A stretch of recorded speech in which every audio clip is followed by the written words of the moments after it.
स्तोत्रसंहिता 10. दृष्टाचे पतन व्हावे म्हणून प्रार्थना. नमस्कार प्रिय बंधूंनो आणि भगिनींनो, आज आपण परमेश्वराच्या पवित्र वचनातून स्तोत्रसंहिता 10 मनन करणार आहोत. ही स्तोत्रसंहिता दुःख, अन्याय आणि प्रश्नांनी भरलेली आहे, पण शेवटी ती देवाच्या न्यायावर ठेवलेल्या अढळ विश्वासाची घोषणा करते. चला शांत मनाने आणि श्रद्धेने हे पवित्र वचन ऐकूया. हे परमेश्वरा, तू दूर का उभा राहतोस? संकट समय दृष्टी आड का होतोस?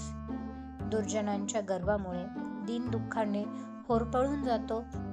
ज्या क्लुप्त्या ते योजतात त्यांतच ते सापडोत. कारण दुर्जन आपल्या मनातील हवेची शेखी मिरवतो. लोभिष्ठ मनुष्य परमेश्वराचा त्याग करून त्याला तुच्छ मानतो. दुर्जन नाक वर करून म्हणतो, तो झडती घेणार नाही, देव नाही, असेच त्याचे सर्व विचार असतात. त्याच्या युक्त्या सर्वदा सिद्धीस जातात. तुझे निर्णय त्याच्या अगदी दुष्टीपरीकडे उच्च असे असतात. तो आपल्या सर्व शत्रूंवर फुत्कार टाकतो. तो आपल्या मनात म्हणतो की मी ढळणार नाही, मी पिढ्यानपिढ्याही विपत्तीत पडणार नाही. त्याच्या तोंडी शाप, कपट व जुलूम सदैव आहेत. त्याच्या जिभेवर उपद्रव व दृष्टाई आहे. गावातील दडण्याच्या ठिकाणी तो दबा धरून बसतो.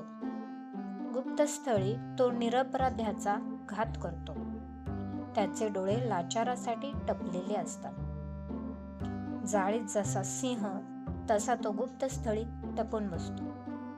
दिनाला आपल्या जाळ्यात ओढतो आणि धरतो.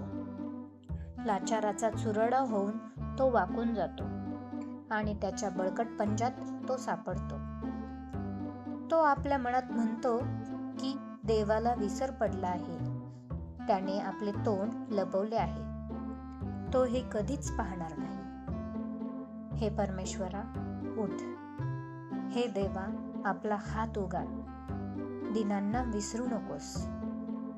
देवाला दुर्जन का तुच्छ मानतो?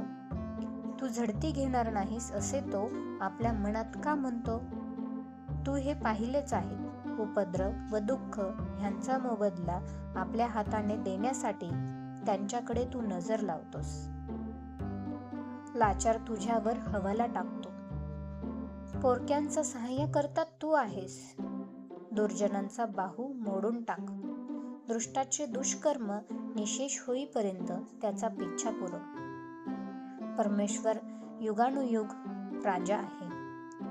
त्याच्या देशातून राष्ट्रे नष्ट झाली आहेत. हे परमेश्वरा, तू दिनांचा मनोरथ पूर्ण केला आहेस. त्याचे मन तू स्थिर करतोस. पोरक्यांना व पीडितांना न्याय मिळावा आणि मातीपासून घडलेल्या मनुष्याने त्यांना आणखी दहशत घालू नये म्हणून तू त्यांच्याकडे कान देतोस.